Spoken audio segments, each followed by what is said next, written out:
ఇది తెలుగులో తప్పటడుగు, తమిళ్లో తవరణపాదై. ఆడియో ఇటీవలే రిలీజ్ అయింది. ఆడియోకి కూడా మంచి రెస్పాన్స్ వచ్చింది. ఈ వారం 13వ తారీఖు ఈ సినిమా రిలీజ్ కాబోతుంది. తమిళనాడు, ఆంధ్రప్రదేశ్, తెలంగాణ అన్నింటిలో కూడా 150 స్క్రీన్స్ వరకు, 150+ స్క్రీన్స్ వరకు రిలీజ్ కాబోతుంది.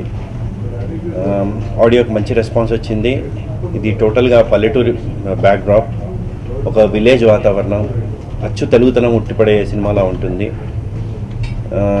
బేసిక్గా హ్యూమన్ రిలేషన్స్, తర్వాత మానవ సంబంధాలపైన ఆధారపడిన చిత్రం ఇది.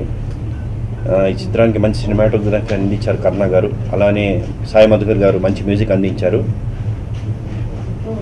టోటల్గా పల్లెటూరు బ్యాక్డ్రాప్లో చేయడం జరిగింది. మంచి love story based on human relations. So తప్పకుండా మీరు అందరూ ఆదరిస్తారని కోరుకుంటూ. తప్పటడుగు అనే సినిమా బేసికల్గా హ్యూమన్ రిలేషన్స్ ఆధారపడి చేసిన సబ్జెక్ట్ ఇది. లైఫ్లో చాలా సంఘటనలు ఎదురవుతూ ఉంటాయి. మనం తీసుకునే నిర్ణయం ఎటువంటి పరిణామం ఇస్తుందో అనేదే ఈ సినిమా సబ్జెక్ట్. తప్పటడుగు సినిమాకు నేను డిఓపిని, డైరెక్టర్ ఆఫ్ ఫోటోగ్రఫీ. సినిమా చాలా అంటే ఇంటీరియర్లో చేసాం. చాలా పల్లెటూరు వాతావరణం, తర్వాత అచ్చం తెలుగు. తర్వాత రీసెంట్గా ఆడియో రిలీజ్ అయింది. సాంగ్స్కి బాగా రెస్పాన్స్ వచ్చింది. సాంగ్స్ కూడా చాలా ఫీల్ గుడ్ సాంగ్స్ అవి. సినిమా కూడా అందరికీ నచ్చుతుంది. చాలా రోజుల తర్వాత ఒక ఫీల్ గుడ్ సినిమా చూసిన ఫీలింగ్ ఉంటుంది. నా పేరు గిరిధర్ అండి. నేను ఈ సినిమాలో విలన్గా చేశాను. నా క్యారెక్టర్ వచ్చేసి ఇందులో చాలా రగ్గడ్గా ఉంటుంది. అండ్ ఒక పల్లెటూరి జులై కదా ఆ టైప్ ఆఫ్ క్యారెక్టరు. నేను చాలా ఎంజాయ్ చేశాను ఈ క్యారెక్టర్ని. సినిమా మొత్తం విలేజ్ బ్యాక్డ్రాప్లో ఉండడం వల్ల చాలా నెగిటివిటీకి చాలా దగ్గరగా ఉంటుంది. ఇందులో ఆర్టిస్టులు అందరూ కూడా థియేటర్ ఆర్టిస్టులే.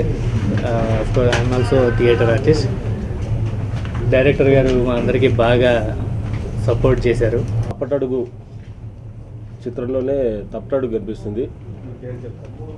నా పేరు ఫనీ. ఈ తప్పటడుగు సినిమాలో లీడ్ విలన్ క్యారెక్టర్ చేశాను. తప్పటడుగు సినిమా వచ్చేసి ప్రతి ఒక్కరి జీవితంలో చేసే తప్పటడుగు ఏందనేది ఈ సినిమా. ఆ సినిమాతో డైరెక్టర్ గారు మాకు ఫస్ట్ అడుగు వేయించిండు. మేము ముందు ముందు ఇంకా మంచి చిత్రాలు చేసి అందరికీ దగ్గర అవుతామని అనుకుంటాము. ఈ సినిమా 13వ తారీఖు రిలీజ్ అవుతుంది.